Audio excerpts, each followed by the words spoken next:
Hi everyone, my name is LEONG and my number matrix is 310158. Today I will present about the background of company for Celcom Digi Berhad and Carlsberg Brewery Malaysia Berhad. For Celcom Digi Berhad is a major telecommunication company in Malaysia. As a leading telecommunication provider in Malaysia, its parent company is Axiata Group Berhad. Celcom Digi Berhad provides mobile voice and mobile data service to both postpaid and prepaid customers. For postpaid plans are lines of monthly billing plans that offer a combination of 5G or 4G mobile data, unlimited calls, and option to add on family lines, roaming passes or home fibre services. For prepaid plans is a mobile plan where you pay in advance for service like data, calls, and SMS with option for high-speed 5G internet. It manages and distributes telecommunication devices of operating a network of retail stores that sell products and service. Celcom Digi Berhad focus on innovation and digitalization to improve customer satisfaction and support Malaysia's Digi grants. Next, for Carlsberg Brewery Malaysia Berhad is a principal engaged in the production, marketing, and distribution of beer, cider, shandy, and non-alcohol beverage in Malaysia and Singapore. Carlsberg has a wide range of products under a lot of brands to cater to different consumer preferences. Company flagship brands is Carlsberg Danish Pilsner, while other well-known products include Carlsberg Smoked Draught, Royal Stone, SKOL 1664, Blend, Somersby Cider, and several imported premium beers. Carlsberg focused on brand innovation and premium to strengthen its market position. Carlsberg often introduced new types of drink and packaging to attract modern consumers. Carlsberg invested in sustainability, digitalization, and operational efficiency to maintain competitiveness in a regulated and mature market. Good morning everyone, my name is NIROSHA SIVAGURU and my metric number is 310449. Today I will be presenting the liquidity ratios and activity ratio for Celcom Digi Berhad and Carlsberg Brewery Malaysia Berhad. For the liquidity ratio, we analyze the current ratio and quick ratio to evaluate each company's ability to meet short-term obligations. Celcom Digi recorded a current ratio of 0.56, which means the company has RM56 in current assets for every 1 ringgit of current liabilities. Carlsberg, on the other hand, recorded a higher current ratio of 0.73. This indicates that Carlsberg is in a stronger position to cover its short-term obligation compared to Celcom Digi. Similarly, the quick ratio shows a consistent pattern. Celcom Digi achieved a quick ratio of 0.52 while Carlsberg recorded 0.58. Although both companies fall below the ideal benchmark of 1.0, Carlsberg still demonstrates slightly better liquidity, meaning it is more capable of meeting immediate liabilities using its most liquid assets without depending on inventory. As a result, the liquidity ratio graph clearly visualizes the difference between the two companies, showing that Carlsberg consistently maintains stronger liquidity than Celcom Digi in both the current ratio and quick ratio. Next, the equity ratio was measured using the total asset turnover. This ratio reflects how efficiently a company uses its assets to generate revenue. Celcom Digi recorded a total asset turnover of 0.35 times, indicating that for every 1 ringgit invested in assets, the company generates RM35 in sales. This shows relatively low asset efficiency. In contrast, Carlsberg demonstrated a significantly higher total asset turnover of 2.2 on times, meaning the company generates 2 ringgit 21 cent in sales for every 1 ringgit of assets. This proves that Carlsberg is far more effective in utilizing its asset to produce revenue compared to Celcom DG. Now, let's look at the account receivable turnover ratio. It is a key activity ratio that tells us how efficiently a company collects its receivable. We compare two companies, which is Celcom DG and Carlsberg Malaysia. Celcom DG has an account receivable turnover of 16.84 times, meaning it collects its receivable nearly 17 times a year, while Carlsberg Malaysia, on the other hand, has a turnover of 6.13 times, which is slightly lower.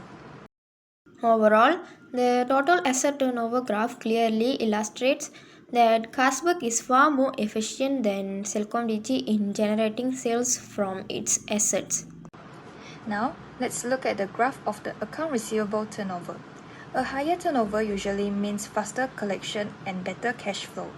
So, through this graph, Celcom DG shows stronger efficiency in managing its receivable.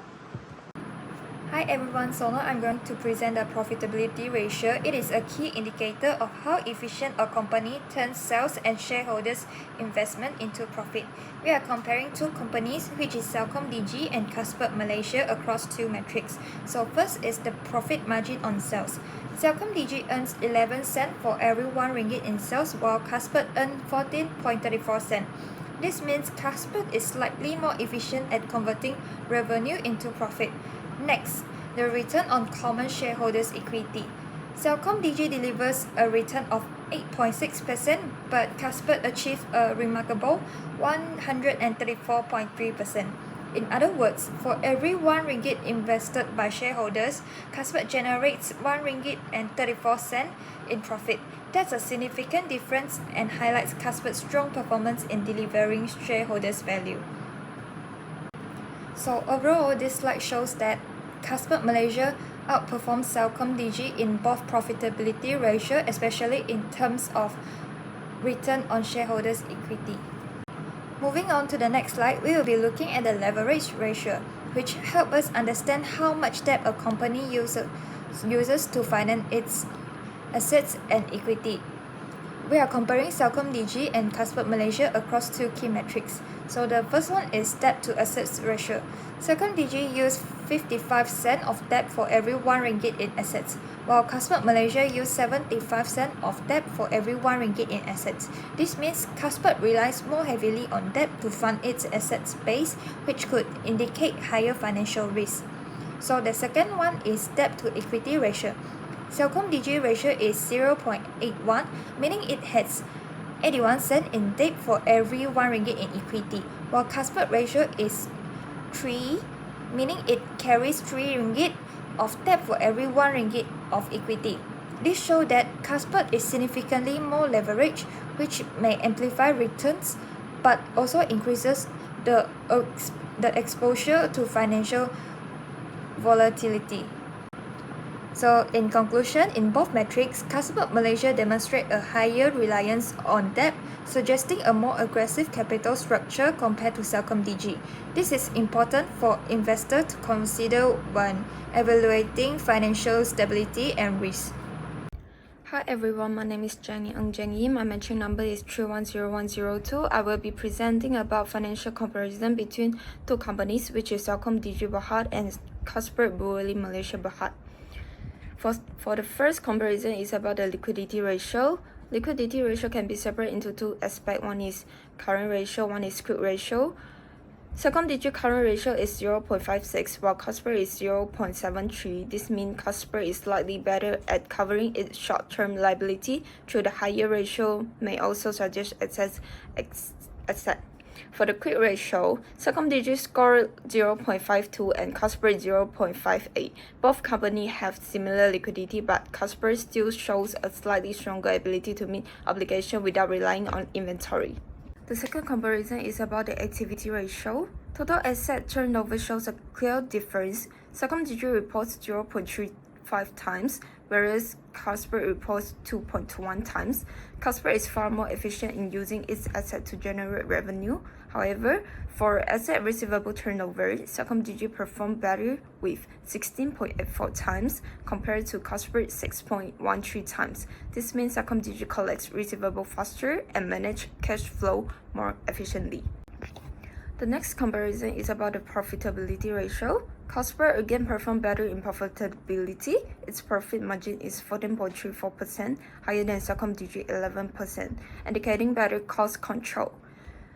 Carlsberg ROE is extremely high at 134.3% compared to ChelcomDigi 8.6%, showing Carlsberg generates far stronger returns on shareholders' equity. The last comparison is about the leverage ratio. ChelcomDigi has a debt-to-asset ratio of 0.55, showing a more conservative and stable financial structure. Carlsberg ratio is higher at 0.75, meaning it relies more on debt. The debt-to-equity ratio reinforced this. ChelcomDigi used 0.81 ringgit of debt per 1 ringgit of equity, while Carlsberg used 3 ringgit, indicating higher financial risk. In conclusion, overall, Carlsberg is stronger in profitability and asset efficiency, while ChelcomDigi is financially safer with lower leverage and stronger receivable management. So next, I will present recommendation to improve the current performance of Cellcom and Carlsberg based on their financial ratios and key challenges. Starting with Cellcom, the company faces three challenges, which is weak liquidity, low asset turnover, and average profit performance.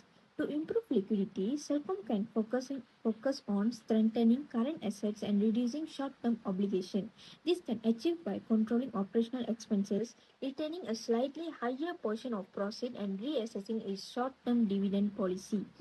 Additionally, the company can convert some short-term debts into long-term loans and negotiate longer credit terms with suppliers. In terms of assets efficiency, Cellcom should identify and monetize underutilized assets such as equipment, buildings, or vehicles and consider sale and leaseback arrangements. Future capital expenditure should focus only on projects that clearly increase sale or reduce costs. The company can also increase revenue from existing assets by promoting higher margin services and bundles while maintaining strong receivable turnover without discouraging loyal customers. By implementing these actions, Cellcom can improve liquidity, use its assets more effectively, and gradually increase net income margin and return on equity. Moving on to Carlsberg, the company demonstrates strong profit performance and efficient asset use but faces high leverage, less than ideal liquidity, and slower receivable turnover compared to Cellcom. To strengthen liquidity, Carlsberg should maintain a slightly larger cash and marketable securities buffer and manage inventory to prevent both stockouts and excess stock. Certain short-term borrowings can also be converted into long-term loans to reduce pressure on cash flow. Carlsberg can further improve receivable turnover by reviewing credit terms for slow-paying customers, offering small discounts for early payments, and implementing systematic follow-ups on overdue accounts.